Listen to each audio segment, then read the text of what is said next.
Milí priatelia, uvedomujem si, že sa dosť často používa pojem kapitalizmus a ekonomika kapitalizmu a podobne. A nie každý vie, o čom to je, respektíve na našom spolku Klube národohospodárov Slovenska sa snažíme zaoberať touto tematikou.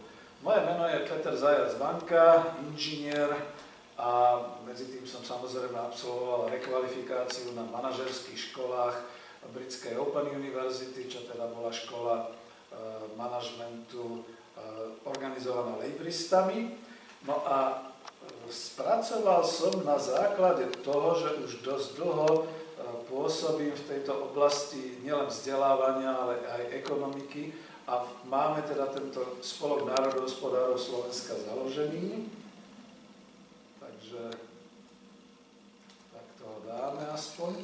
Spracoval som takúto publikáciu, knižku Ekonomika o kapitalizme. Je to ovšem už druhá kniha, ktorá bola takto spracovaná, pretože tá prvá kniha sa volala Coop-Industria, fungujúci podnik na princípe zamestnaneckej samosprávy. A tú knižku považujem skôr za taký manuál, ako by mala vyzerať taká transformácia kapitalistickej alebo kapitálovo založenej firmy na firmu, ktorá je v zamestnaneckej samospráve, kde teda vlastníci aj zamestnanci sú tie isté osoby a pracujú vo svoj prospech. Tento manuál Coop-Industria bol aktuálny ovšem v roku 2014, knižka bola vlastne aj vtedy vydaná, pretože tento manuál vlastne mohol riešiť situáciu, ktorá bola koncom roku 2014, keď padali mnohé fabriky na Slovensku, mnohé takéto firmy. No a potom vystal taký problém. Bolo založené občianske združenie Centrum pre rozvoj ekonomickej demokracie, kde veľmi veľa mladých chlapcov bolo nadchnutých tým, že na Slovensku existovalo trošku také hnutie o ekonomickej demokracii. David Schweikart ako americký filozof vydal takúto publikáciu, ktorá vyšla aj v slovenčine, Po kapitalizme ekonomická demokracia. A začalo sa rozmýšľať, že určite sa bude na Slovensku rozvíjať takáto štruktúra družstiev zamestnaneckých samospráv. K ničomu nedošlo, zostalo to iba na papieri a vo forme nejakých spolkov. Založili sme si niektorí ďalší, ktorí cítili potrebu venovať sa skôr tomu, čo sa deje na Slovensku a v ekonomike. Spolok pre šírenie národohospodárskeho rozvoja Slovenska, čo je občianske združenie.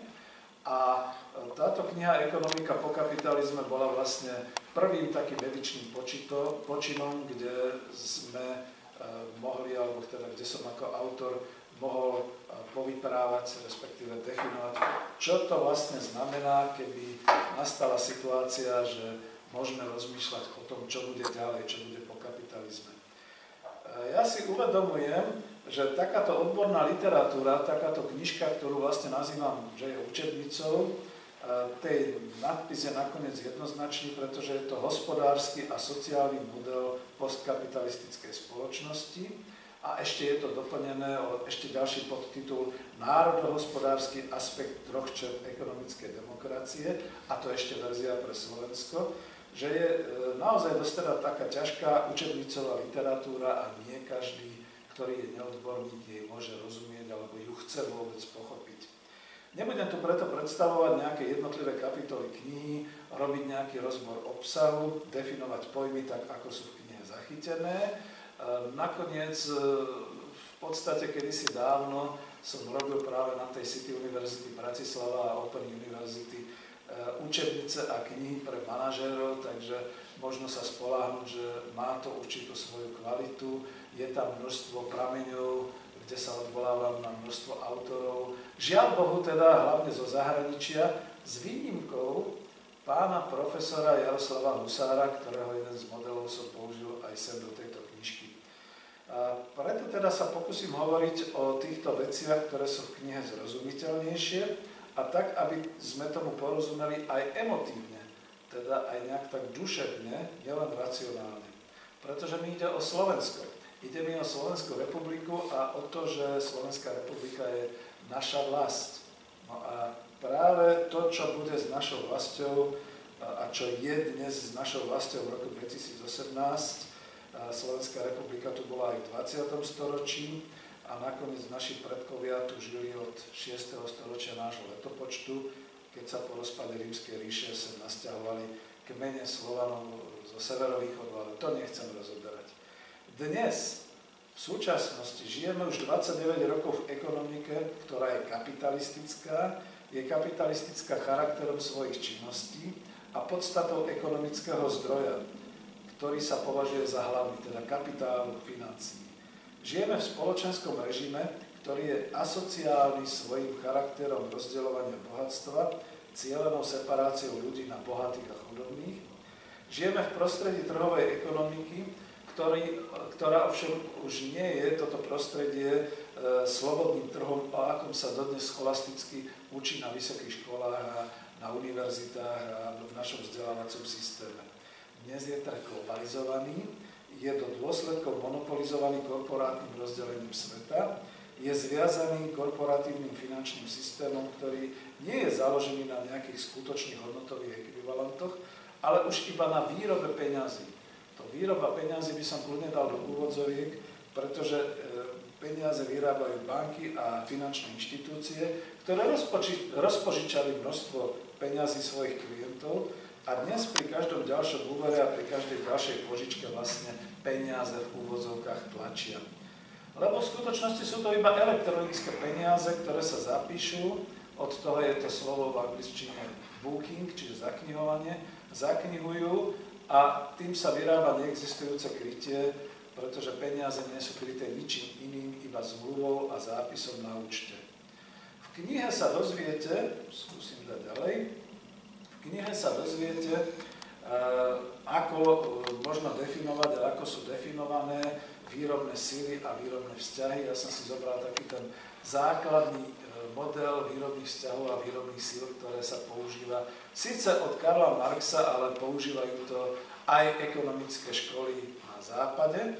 A podľa tohoto výrobné sily sú dnes natoľko technicky a technologicky pokročilé a sú natoľko zdokonalené, že dokážu chrliť produkciu globálne, pritom všade rovnako v takých určitých monopolizovaných prevádzkach, fabrikách po celom svete, takže dosiahli určitú hraničnú efektivitu, za ktorou sú už len možno medziplanetárne a robotické lety, alebo teda to, čo už je mimo prostredia planéty Zem. My žijeme na planéte Zem, my žijeme tu na Slovensku, takže treba sa zaoberať tým, čo je tu u nás. Konkurenčné prostredie hospodárskych subjektov a dokonca celých štátov bolo zničené dereguláciou. A tú dereguláciu vlastne rozpútali práve tieto nadnárodné spoločnosti s tým, že cez všetky tie inštitúcie trhové a cez všetky tie globálne inštitúcie definovali, že najlepšie môže byť konkurencieschopný svet, iba keď bude deregulovaný. To znamená, keď nikto nebude mať právo uzurpovať si a dávať dohromady nejaké konkrétne výrobné a nejaké konkrétne finančné a hospodárske celky. Čiže v podstate sa rozpúšťa národohospodársky komplex každého národného štátu.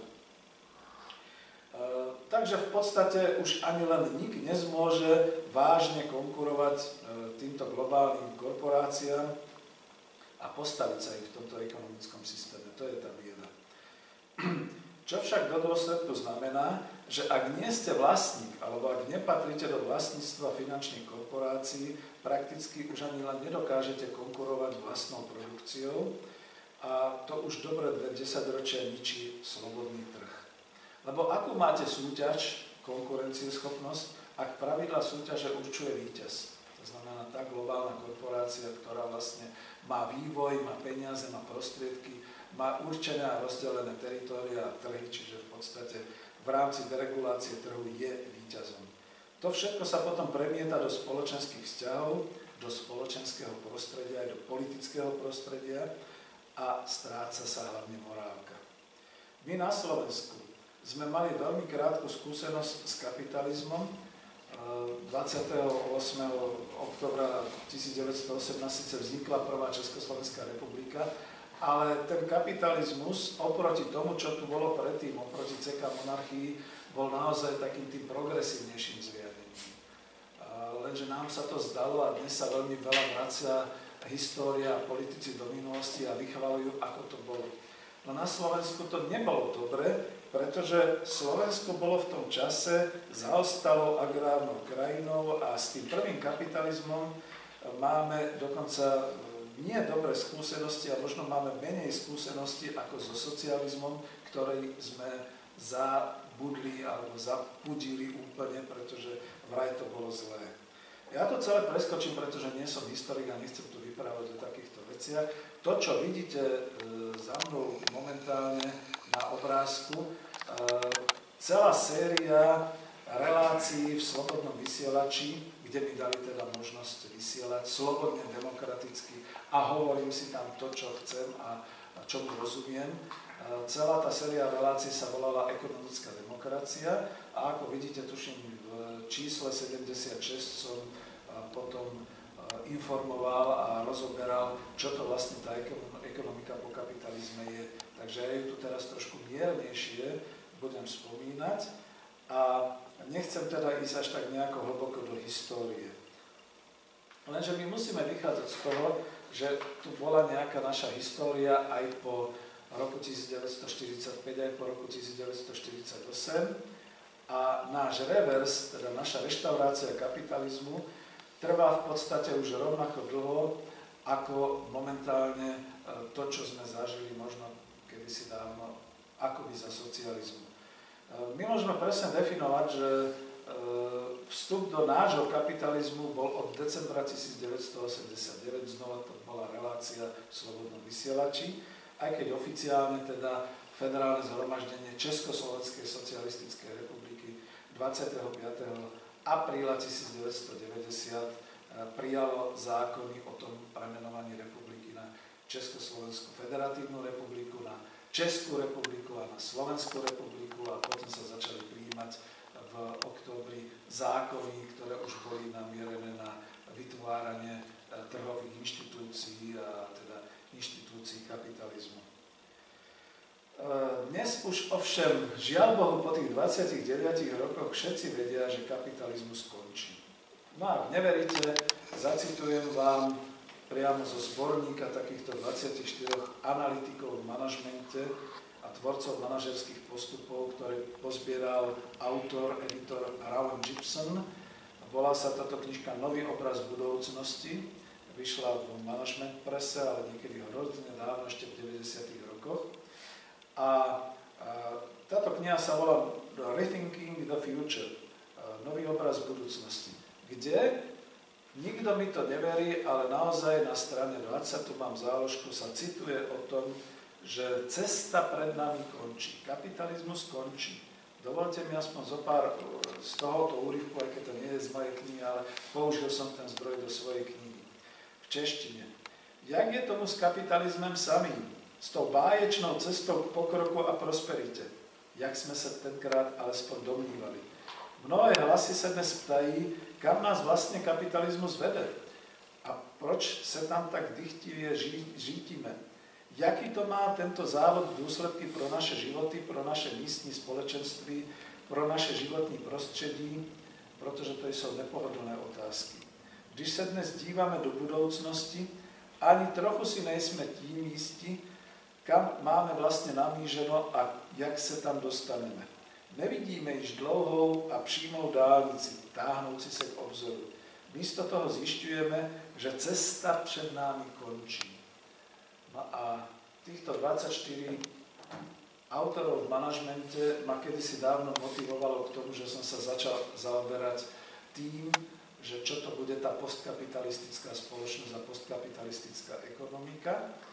No a ešte kľudne myslím, že môžem povedať, že keď, tu už budem citovať zo svojej knižky, keď som sa stretol s autorom, s Američanom Davidom Schweikartom, myslím, že to bolo v 10. októbri roku 2011, to už bude 7 rokov, osobne som sa s ním stretol a pýtal som sa, že dobre, ale tá ekonomika po kapitalizme. On hovoril, všetci máte šancu vytvoriť si svoju budúcnosť. Vyzval ma, to píše priamo aj v knižke, profesor Švejkart s tým, že aby sme vytvorili vlastný kontraprojekt, napilovaný povedzme presne na Slovensko, k jeho teórii o ekonomickej demokracii. Čiže to, čo sa písalo tu v tej jeho knihe Po kapitalizme ekonomická demokracia, čo mnohí kritizovali, že to je nereálne, že to sa tu nedá, že to nemôžeme, a kritizovala to aj ľavica, kritizovala to aj pravica. Ja som si kľudne trúfol ako ekonóm a človek, ktorý organizačne pozná manažment, dať túto učebnicu, kde píšem, čo presne by sme mali robiť a ako by sme to mali robiť, aby sme prežili kapitalizmus. Aby sme mali určitú nádej, čo bude ďalej, čo bude po kapitalizme. Čo je to vlastne tá ekonomika po kapitalizme? Je to ekonomika, ktorá sa sústredí na človeka v ľudskej spoločnosti. Má teda v centre svojej pozornosti človeka, jeho život, jeho šťastie a jeho rozvoj. Pretože existujú 4 úrovne existencie človeka v spoločnosti. Vníma ho tam, kde pracuje.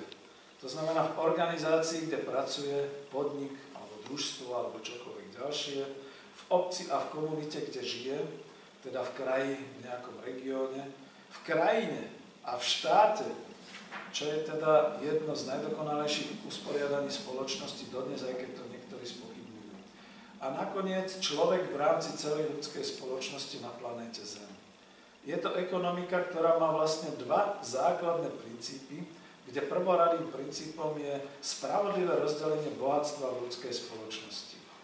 Teda, ak máme tie 4 úrovne, ja dokonca by som povedal až jednotlivec a podnik, obec, nejaký región, štát a celá planéta, celospoločenský systém, musíme hovoriť hlavne o Slovensku. Je to tam v knihe rozobraté, sú tam tie 4 úrovne a implementácia určitých postupov a určitých procesov na každú úroveň. Lenže sme na Slovensku.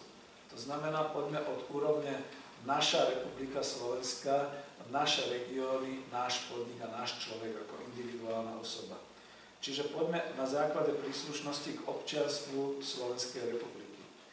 Druhý rovnako postavený princíp je princíp celospoločenského a teda verejného vlastníctva, ktorý je dôležitým princípom a zároveň aj nástrojom ekonomiky pre dosiahnutie spravodlivého rozdelenia bohatstva. Iba takým sa môže dosiahnuť toto prerozdeľovanie bohatstva a príjmu na všetkých 4 úrovniach, bez deformácií spôsobených nejakou dominanciou a zvrhnutím sa v prospech niekoho ako súkromného vlastníka a podobne. Definujeme národné bohatstvo Slovenska, vlastníctvo výrobných prostriedkov štátom, teda Republikou Slovenskou, vlastníctvo vo forme práva, rozhodovania a disponovania týmto majetkom, teda výrobným a ekonomickým potenciálom krajiny. V podstate, keď sa tak zameriame na to, že dnes je tu, skoro tu monopolne vládne taká tá priorita súkromného vlastníctva. Znova v reláciách Slobodného vysielača spolu s doktorom Braňom Fábrim sme už rozoberali aj otázku súkromného vlastníctva ako ľudského práva. Súkromné vlastníctvo ako ľudské právo sa dostalo do našej ústavy v Slovenskej republike akýmsi politickým nadšením už v roku 1989-90, keď sa teda tvorili nové ústavy, kde sa potom definovalo, že už nikdy viac nesmie nikto siahnuť na môj osobný súkromný majetok. Pozabudlo sa, že osobný súkromný majetok je niečo iné ako výrobné prostriedky, ako financie, ktoré môžu byť súkromné a pritom sú v nich miliardy investícií, ktoré sú skôr produktívneho ekonomického charakteru. Čiže keď to tak zoberiem, odvolám sa na doktora Braňa Fábriho, ktorý naozaj tiež tvrdí, že súkromné vlastníctvo sa dostalo ako ľudské právo do ústavy. A ja tvrdím, že je to tam neoprávnené. To tam nemá čo robiť. Pretože nemôže jeden človek rozhodovať o osude miliónov alebo o osude ekonomiky. Ďalšie veci, všelijaké tu mám, ale ja chcem hlavne dovysvetliť to, čo bude teraz ďalej. Vidíte, tu máte knižku, tak ako vyšla, ako prvý edičný počin. Na zadnej strane knižky tam máte obrázok, takú tú farebnú pohľadnicu kúpeľov Korytnica, ktoré už zanikli. To je obrázok z roku 1970. A vpredu taký ten čierno-biely obrázok, to máte Korytnicu, myslím, že z roku 2017. Zdrojom bol zase videozáznam youtubera Ivana Donovala, ktorý nakrúca opustené miesta Slovenska a zničené miesta Slovenska. Po privatizácii kúpeľov Korytnica, o tom mám takú určitú kapitolu priamo aj v knihe, nastala vlastne devastácia nášho národného bohatstva. Tuto trošku odpočím. Čo nám bráni dnes, v roku 2018, aby sme naše národné bohatstvo zakrili národným podnikom a nepredávali už nič, len ho jednoducho správcovali, umožňovali by sme našim ľuďom, aby sa tam liečili, umožňovali by sme, aby takéto kúpele ako naše národné bohatstvo žilo a aby nebolo zdevastované. Čo myslíte, koľko ešte vydržia tie historické drevené budovy, ktoré tam sú? Má to jediné šťastie, že je to tak zakryté pred verejnosťou, že sa tam málo kto dostane. A pritom je tam 5 prameňov, 5 vynikajúcich prameňov, ktoré pomáhajú žalúdočným chorobám a všelijakým chorobám. Čo by malo teda slúžiť občanom Slovenska? Ja som hovoril o tom, že chcem dovysvetliť, čo je na obálke knihy. Že tuto to máme a trošku budem k tomu ešte hovoriť a tým asi budeme končiť. Takže keď si zoberieme, že čo chce vlastne, alebo na čom sú postavené také tie 3 základné črty ekonomickej demokracie, z toho som to vybral, tak som si to takto pripravil do schémy, do grafickej schémy, že keď chceme dosiahnuť blahobyt človeka a budeme skromní, budeme hovoriť o blahobite nášho človeka, tu občana Slovenskej republiky. Čo k tomu potrebujeme vo svete, ktorý bude smerovať do postkapitalizmu, do ekonomiky po kapitalizme?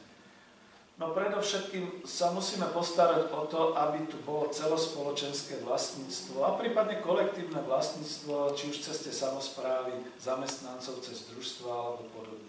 Dnes, v roku 2018, som už trochu ďalej v tom zmysle, a je to aj v knihe popísané, že tým celospoločenským vlastníctvom môžu byť naozaj národné podniky, ktoré budú chrániť národné bohatstvo. Aký je to dnes problém, takéto niečo zriadiť, okrem organizačného? No, pohádať sa poriadne v Bruseli a obhájiť si svoje stanovisko, že toto je náš národný podnik, to je naše národné bohatstvo. Okrem toho nik nebude brániť a máme k tomu možnosti vytvárať družstvá, to znamená naozaj kolektívne vlastníctvo.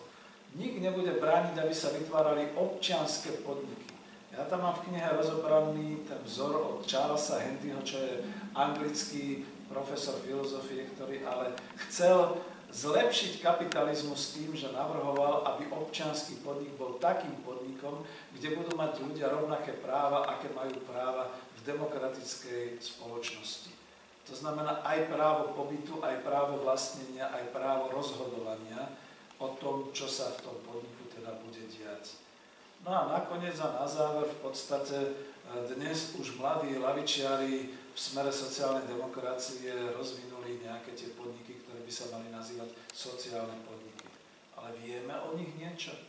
Je to zasa len nejaký taký ojedinelý prípad, alebo je to niečo, čo by malo mať celospoločenský rozsah, dopad a zasiahlo by to celú spoločnosť? Čiže preto hovoríme o celospoločenstvom vlastníctve. To nie je nič ľavicové, to je nutnosť. Je to nutnosť a najmä to pociťujeme dnes od roku 2016, 17, 18, keď zistujeme, že na Slovensku je síce ekonomika, ale tá už nie je slovenská. To už nepatrí nám a už pomaly rozhodujú o tom, čo máme konzumovať, ako sa máme správať, kde máme bývať, čo máme všetko robiť. Čiže to. Druhou takým prvkom a črtou to sú tieto verejné investície do ekonomiky a kontrola investícií bez súkromného investovania. Verejné investície do ekonomiky znamenajú, že my sami, či už na obecnej alebo dokonca na celonárodnej úrovni, dokážeme rozhodnúť, a máme na to predsa všetky inštrumenty, o tom, čo za investíciu, ale skutočne výrobnú ekonomickú investíciu, prípadne za investíciu infraštruktúrnu, chceme na našom území. Neviem, prečo máme budovať 5 veľkých automobilových závodov, keď väčšina Slovákov jazdí v ojazdených autách a nikdy sa nedostane k tomu, aby si kúpila taký ten luxusný voz, ktorý tu vyrábame vraj práve kvôli tomu, že my sme predsa naozaj súkromného investora priviezli na Slovensko a ten tu vyrába takéto automobily. To znamená verejné investície do ekonomiky a kontrola týchto investícií bez súkromného investovania. Opäť mám v knihe odvolávku, a nielen od profesora Švajkarta, že súkromné investície sa stali po roku 2000 tou najneefektívnejšou činnosťou kapitálu, pretože vieme prečo, vznikla tu veľká kríza po roku 2008-2009 a tak ďalej. Nik nebude hovoriť o tom, že musíme úplne zrušiť súkromné vlastníctvo, ale treba ho dať do takej podoby, aby keď už niekto má súkromné vlastníctvo, keď je to naozaj živnostnícke alebo rodinné alebo podobne, nech si ho užíva, nech ho vytvára. Ale nemôže jednoducho riadiť ľudské osoby niekto cez svoje súkromné investície a zasahovať do celospoločenských alebo hoci do obecných záležitostí. No a tretím tým prvkom to je spravodlivé, vzájomné výhodné obchodovanie. Pán profesor Švajkarta má férový trh. Hodne sme diskutovali aj s pánom docentom Hološom, odkiaľ to zobrali a ako to je, lebo férový trh, férové výrobky, to sú vlastne tie, ktoré sa predávajú ako čokolády, kávy, kde sa teda platí viac za to, že niekde vonku v rozvojovom svete to vyrábajú deti a proste koristí sa z toho. Čiže vzájomné, spravodlivé, výhodné obchodovanie je to, kde nekoristím z niekoho práce, kde keď niekde urobím obchod a niečo doveziem alebo vyveziem, nebude to znamenať v žiadnom prípade to, že poškodím tú druhú stranu, že jednoducho zanikne alebo zruší sa, povedzme, nejaká tá výroba alebo niečo podobné, čiže nekoristnícke. No a tie vzájomné interakcie, tie vzájomné pôsobenia by mali byť takéto. Medzi verejnými investíciami a spravodlivým vzájomne výhodným obchodovaním. To by boli spravodlivé umiestňovania investícií podľa spoločenských potrieb. To znamená, že my na Slovensku, v našej republike, v našom národnom štáte máme určité spoločenské potreby. Napríklad chceme naše potraviny, chceme naše zdravé potraviny, ale my ich už nevyrábame, tak do nej zainvestujme. Nám sú zbytočné 5 automobiliek a celý automotív systém okolo toho, ktorý nám ničí životné prostredie. Mimochodom hovorí o tom pán profesor Peter Stanek, ktorý hovorí aj o tzv. Virtuálnej vode. My tu začíname mať sucho a máme problémy s pitnou vodou a s vysušovaním, pričom nerozumieme tomu, že len jeden obrábací stroj, len jeden tvarovací stroj, ale len jeden stroj, ktorý vlastne je na nafarbovanie, teda na lakovanie a podobné veci, vyplýtva obrovské množstvo tej našej vody. Pán profesor Stanek to definoval ako virtuálnu vodu, ktorú strácame, ktorú nikdy viac už neuvidíme a o toto prichádzame my tuto v našom národnom bohatstve. Čiže aj o to ide, aby boli investície do výroby, do spoločenských spotrieb spravodlivo umiestňované v náš prospech. A ďalší ten vzťah je medzi vlastníctvom celospoločenským a kolektívnym a medzi spravodlivým, vzájomne výhodným obchodovaním. Je to o spravodlivom rozdeľovaní príjmov z hospodárskeho výsledku. Som kvalifikáciou komerčný inžinier, čiže inžinier zahraničného obchodu. Mňa nikdy nepresvedčí, že 1 200 000 automobilov, ktoré tu vyrábame a ktoré nám vytvárajú ten hrubý domáci produkt, taký fantastický, je natoľko dobrý, že z neho máme čo len jeden jediný cent ako republika. Pretože nemáme. Pretože štatisticky sa síce vykazuje každé auto a hodnota tohto autu. Dokonca sa to všetko vyváža.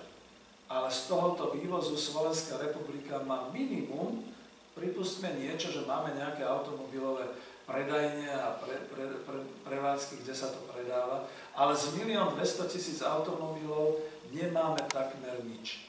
Ak sa politika dnes snaží vysvetliť ľuďom, že z toho máme to, že ľudia sú zamestnaní a že ľudia dostávajú nejaké mzdy a z toho sú odvody a tak ďalej, tak to je veľmi málo. Pretože kvôli tomu nebolo treba vytvárať tento 5-hviezdičkový automobilový priemysel. To nám stačila jedna fabrika a ostatné diverzifikované na všelijaké ďalšie rôzne priemyselné odbory. Čiže takto to momentálne je. A celkovo to spravodlivé rozdeľovanie príjmov z hospodárskeho výsledku, takisto ako to spravodlivé umiestňovanie investícií, vytvára ten blahobyt človeka.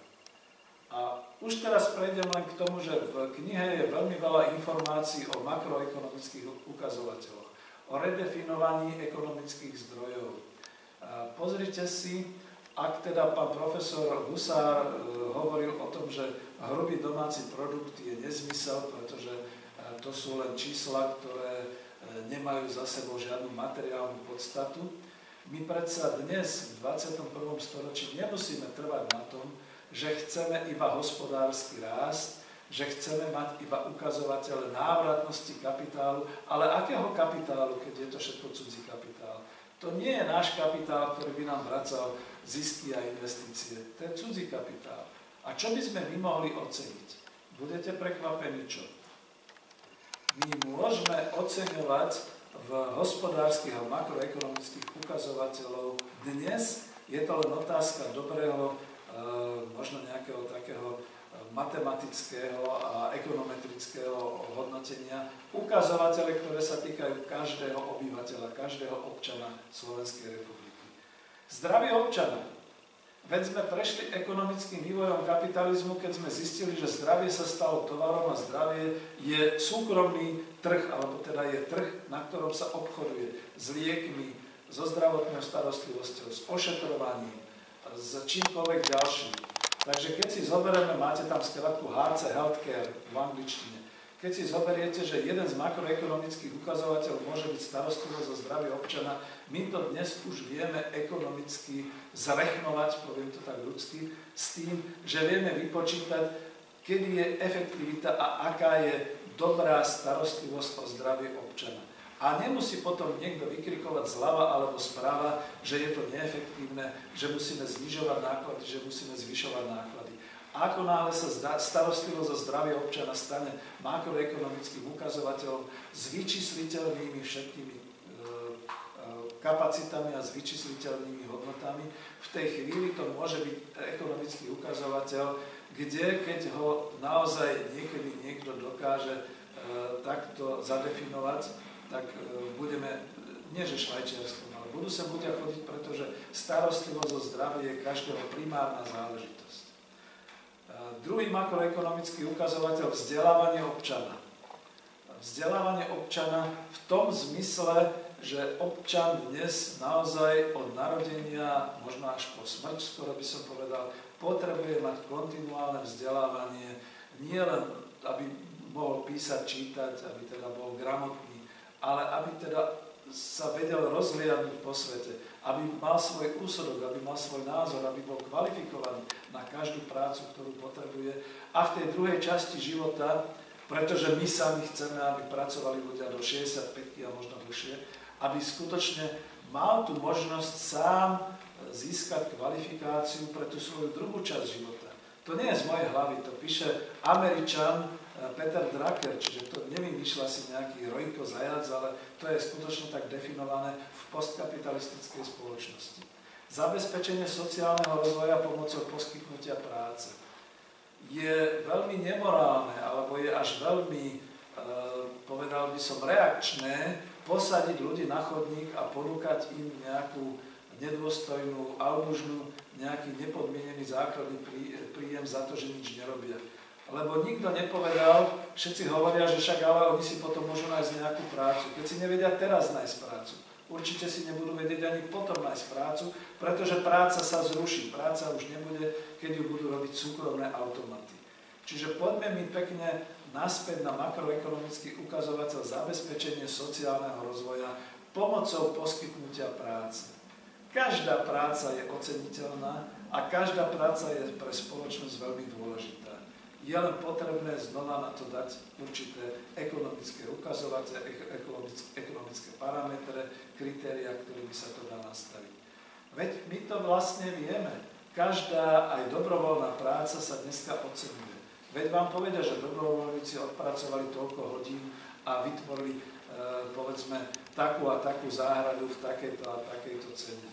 Čiže nemusíme sa toho báť. To je iba o tom, že existuje nejaký ľavicový názor, že to môže byť zadarmo, existuje pravicový názor, že to musí byť predané a nikto sa nezaoberá tým, že to môže zostať v spoločnosti. Že sa to ocení a je to naše, je to tu a zároveň ľudia tým získavajú sociálny rozvoj, pretože majú finančné prostriedky, ale aj ekonomické prostriedky na to, aby mali blahobyt. Veď o to ide. Na to posledné ochrana pred nebezpečím. Klimatické zmeny, nebezpečie vo svete. To všetko je tá ochrana pred devastáciou a pred nebezpečím z klimatických podmienok. My tu na Slovensku, pán Michal Kravčík bojuje kvôli suchu a kvôli záplavám. Sú tu rôzni ďalší, ktorí bojujú o zamedzenie devastácie slovenského prírodného prostredia aj životného prostredia. No ale čo to môžeme robiť? Akurát rozdať motiky, kopať a snažiť sa nahnať dobrovoľníkov. V knihe uvádzam príklad, čo sa stane, ak Slovensko postihne nejaká veľká klimatická zmena, veľké dažde, kde teda to všetko zmije dolu. To budú nesmierne škody, ktoré budú. Takže vieme oceňovať škody, len my sa bojíme ich oceňovať makroekonomicky, aby z toho niečo bolo. Takže toľko k tým základným veciam a už pomaly, keď sa blížim k tomu záveru, tu, keď máte možnosť pozrieť, tak je to o tých 4 úrovniach uplatňovania ekonomiky po kapitalizme. Od podniku, od závodu, cez obec, cez kraj, po celú Slovenskú republiku, až po svet. My tu dnes a v tejto knihe máme čo najviac rozobraté tie zásahy a tie možnosti, čo urobiť s podnikom, so závodom. To nakoniec bolo aj v tomto manuáli Coop Industria. Máme dosť rozvedené, čo môžeme robiť na úrovni obce a kraja, to sú tie obecné podniky, čo môžeme urobiť na úrovni Slovenská republika, to znamená tie 3 prvky ekonomickej demokracie, národné podniky, celospoločenské vlastníctvo a tak ďalej. A čo sa týka sveta, no je tu taká otázka, ja, ak dovolíte, ju zodpoviem, pretože tu už som dostal a chcel som to dovysvetliť, ktorá sa týkala toho, že prečo u nás na Slovensku musíme vedieť, čo bude potom po kapitalizme. No, pretože my sme v roku 1990 nastúpili nadšene a radostne do vlaku, ktorý sa nazýval trhová ekonomika a kapitalizmus, a my sme si nevšimli, že ten vlak veľmi brzdí. Ten vlak veľmi brzdil a on si veľmi pomohol ovládnutím našich ekonomík, či už to bolo u nás, či na východe, tak ako kedysi, keď sa kolonizovala Afrika, Latinská Amerika, Ázia. My sme sa hlúpo otvorili a poddali sme sa, zničili sme svoje vlastné výrobné zázemie a národné hospodárstvo, stratili sme kontrolu nad financiami a pomaly strácame dispozičné práva v spoločnosti, v ktorej žijeme. No a teraz je to vlastne o tom, že ak niečo vo svete sa stane, a už sú tu ekonómovia, ktorí hovoria o ďalšej kríze, ktorá hrozí, príde neodvratne, ale sa nevie kedy. A ja spomínam na priateľa Mariana Vitkoviča, ktorý trvale hovorí o tom, že keď sa všetky tie 3 línie preseknú, tak nastane neskutočná hospodárska kríza, ktorá bude spojená už ale aj s chaosom a so všetkými vecami. My na Slovensku tu musíme byť pripravení. Musíme tu byť pripravení na to, že keď zrazu nastane chvíľa, že finančné trhy padnú, keď nastane chaos v mocenských geopolitických zápasoch, keď nastanú nejaké klimatické veľké problémy, keď nastanú problémy, ja neviem, s čímkoľvek ďalším, my jednoducho musíme vedieť výjsť z toho nášho domu do obce, do mesta a po celej republike organizovať naše vlastné národné hospodárstvo. Veď máme v tom tradíciu.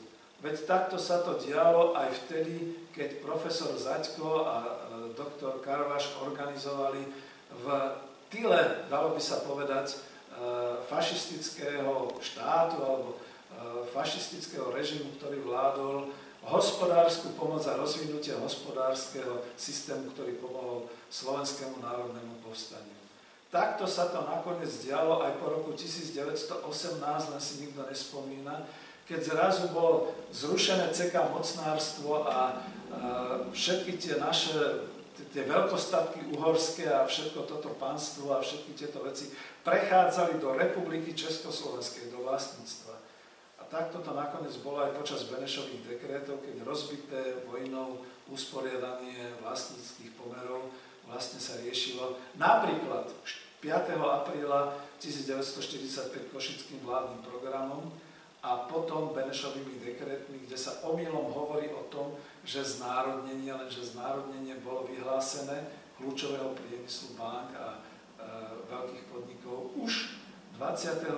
októbra roku 1945, nie v roku 1948. A ja to uvádzam len preto, pretože musíme byť pripravení a práve táto kniha je takýmto určitým návodom a určitým inšpiračným, povedal by som, inšpiračnou učebnicou k tomu, aby sme si povedali, ako sa pripraviť a čo máme robiť, aby sme si uchovali národné hospodárstvo, alebo aby sme vedeli, čo máme urobiť v tej chvíli, keď začne byť chaos a keď bude zle. Dovolte mi ešte odcitovať na úplnom konci takúto poznámku, ktorá je, že keďže je Slovenská republika ohraničeným územím s vlastným obyvateľstvom a rečou, tak je podľa medzinárodného klasifikovania teórie svetovej ekonomiky stále národným štátom. No a ak spoločnosť v tomto štáte príde o výrobné prostriedky, o čo už teda prišla pomaly, tak v tej chvíli, ak máme zachované skúsenosti a poznatky, vieme si výrobné prostriedky vytvoriť.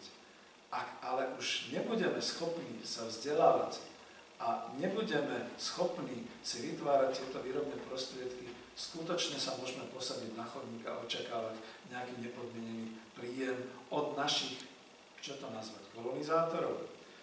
Uzavriem to tým, čo myslím si, že vzniklo veľmi na konci vydania knižky, a ja som sem aj napísala, aj to ocitujem, ale v knižke mám o tom kapitolu. Nikto nechce veriť, že sa pod tlakom týchto geopolitických síl začína diať niečo neuveriteľné aj na politickej scéne. Novou politickou triedou v globálnej spoločnosti sa stáva obyvateľstvo jednotlivého národného štátu. Je to rýchlo sa i seba identifikujúca masa ľudí v každej krajine. Títo občania národného štátu si odrazu uvedomujú, že majú v globalizovanom svete spoločný osud a spoločný ekonomický i sociálny záujem. Je to reakcia na vznikajúce elity globálnej kozmopolitickej spoločnosti a prví na to prišli sociológovia. Ja som čerpal od sociológa Jana Kellera a od doktora Petra Saka, ktorí aj pomenovali tie tri základné charakteristiky politickej triedy alebo sily. A doktor Petr Sak, ktorý to veľmi ako jasne a definitívne pomenoval, že vlastne vznikla bruselská geopolitická trieda, ktorá už nemá záujem na tom, aby existovali národné štáty a nemá záujem ani na tom, aby teda sme v tejto kozmopolitnej spoločnosti boli niečím iným ako euroobčanmi. Zatiaľ je tento jav mimo vnímania súčasných politikov a mass médií. My sa tu stále hráme na lavicu, na pravicu, na takých konzervatívnych a takých progresivistov a podobne, ale toto bude zrejme politická trieda, ktorá bude onedlho nositeľom týchto zmien smerom ku postkapitalistickej spoločnosti. Milí priatelia, možno to vyznelo tak, že mnohé slová boli trošku akoby z časti politické. Lenže vysvetľovať ekonomiku, to znamená vytvoriť si taký inštitút alebo byť niekde v takej organizácii, kde bude možné ľuďom, ktorí absolvujú aspoň základné kurzy ekonomického života, vysvetľovať, čo to je zisk, čo to je kapitál, ako sa účtujú, ako sa odpisujú určité veci, ako sa jednoducho usporiadová výroba a všetky takéto veci. Momentálne my, ktorí ovládame a vieme takéto prvky ekonomiky po kapitalizme, nemáme šancu sa dostať do týchto oficiálnych inštitúcií, takže aspoň takto by som to uzavrel, že zatiaľ v podstate pôsobíme skôr v občianskych združeniach a dúfame, že keď bude zle, tak si na nás mnohí spomenú a rozvinú to, čo sme definovali možno v roku 2018. Pretože, ako povedali mnohí manažerskí myslitelia, zmena nastáva niekde medzi rokom 2010 a 2020. A píše sa rok 2018. Ďakujem veľmi pekne.